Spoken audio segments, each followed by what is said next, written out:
Hello guys, तपाईँहरूलाई स्वागत छ मेरो मिनी ब्लगमा। सदा चाहिँ फेरि म आइसकेको छु होइन। आज चाहिँ तर्फ म हिँडिरहेको छु। कहाँ भन्दाखेरि लडाइँ खेल्नु हिँडिरहेको छु है। मेरो भिडियोहरू कस्तो हुन्छ होइन, एकदम लाइक कमेन्ट गरिदिनु होला, सपोर्टहरू चाहिँ धेरै गरिदिनु होला भन्न चाहन्छु। हाम्रो त के भिडियो लगाएको 2-3 दिनसम्म हेर्नुपर्छ, भ्युजले सही नागेको हुँदैन। त्यसपछि कस्तो लाग्छ, ब्लगहरू नि बनाउन मन लाग्दैन क्या, सपोर्टै नभएपछि। अलिक सपोर्ट गर्ने मान्छे भयो भने त ओहो बनाउनु पर्छ भन्ने जस्तो हुन्थ्यो होला। सपोर्ट गर्ने मान्छे नभएपछि अलिक मनै कस्तो क्या, मनै हुन्छ। त्यही भएर गाइस सपोर्ट चाहिँ सके जति सपोर्ट दिनु होला, लाइक अनि कमेन्ट गरिदिनु होला। के कस्तो हुन्छ मेरो ब्लग हेरिदिनु होला भन्न चाहे। लडाइँ हान्नु जानु पर्यो भनेको लडाइँ हान्नु हिँडिरहेको छु।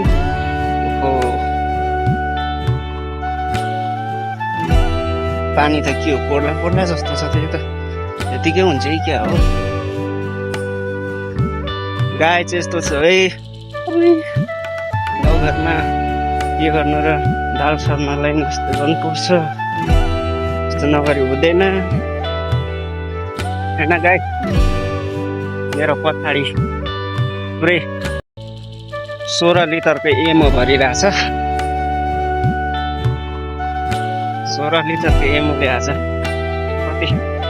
कति जोरको नार हुन्छ।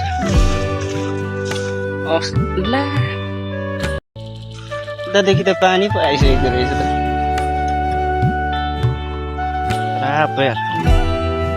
के हो, पानी आयो त गाइस, हेर्नु त उताबाट सिधै आइरहेछ। पुरै यस्तो झार्छ, पुरै उतातिर हान्नु पर्ने हो त। पानी आएको त यस्तै हुन्छ क्या। हिजो हान्ने भनेको हिजो पनि यस्तै गरिरहेको थियो र त्यतिकै हान्ने भयो। आज अलिकति घाम देखिरहेको थियो र निस्केको थियो, उताबाट आइसकेको रहेछ।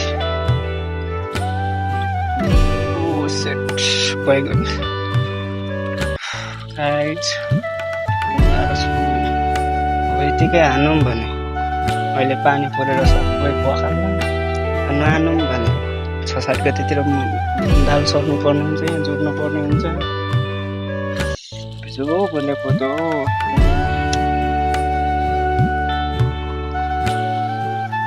होस् है, यस्तै हान्नु पर्छ।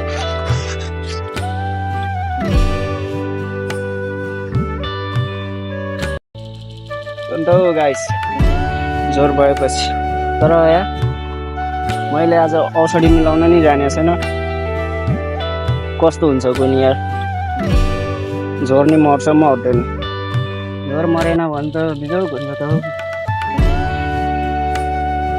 मान्छेले मलाई देख्यो भने के हो, यो त मान्छे त पागल हो कि क्या हो भन्छ होला है। यस्तो चल भन्न त के भन्छ, मनमा चाहिँ सोच्छ। किनकि उतादेखि पानी आइरहेछ, म यता औषधि हाल्नु गएको छु। औषधि पनि मिलाउनु जानिन जस्तो लागिरहेछ, मिल्दैन जस्तो छ। 16 लिटरकोमा कति भिर्को लाग्ने हो यार। यो छिटो चाहिँ छिटो रहेछु है म पनि। कहाँ तल घुमिरहेको थिएँ, यहाँबाट पुगिसकेँ। हेर्नु न गाइस, खतम भयो यार औषधि हानेर। पानी आयो। यताबाट चाहिँ हाम्रो चाहिँ सिन चाहिँ बवाल होस् है गाइस। हेर्न सक्नुहुन्छ, उता बराहा क्षेत्र हो। बराहा क्षेत्रतिर पानी परिरहेछ। यता टाढा आइसक्यो। यता तल सप्तकोशी हो यो देखेको। मम्मी आइपुग्नु भएन, आइपुग्नु भएछ। मम्मीले पानी ल्याउँछ मेरो मम्मी। गाइस गाह्रो छ, पानी आएर पानी चाहिँ नआइदिएको भएछ हुन्थ्यो। अघि बिहानसम्म त पुरा तुङरुङ्गै घाम त लागेको थियो, फेरि टाउको फुट्ने जतिकै मैले फेरि हेर्नुहोस् पानी आयो फाइनली गाइस बल्ल तल्ला सकेको छ है अब चाहिँ घर चल्ने हो मुनिबाट हानेको तलबाट माथिसम्म हो है मेरो भिडियोहरू कस्तो हुन्छ होइन लाइक कमेन्ट गरिदिनु होला यति नभन्दै आजको ब्लगबाट बिदा हुन्छु सबजनालाई बाई बाई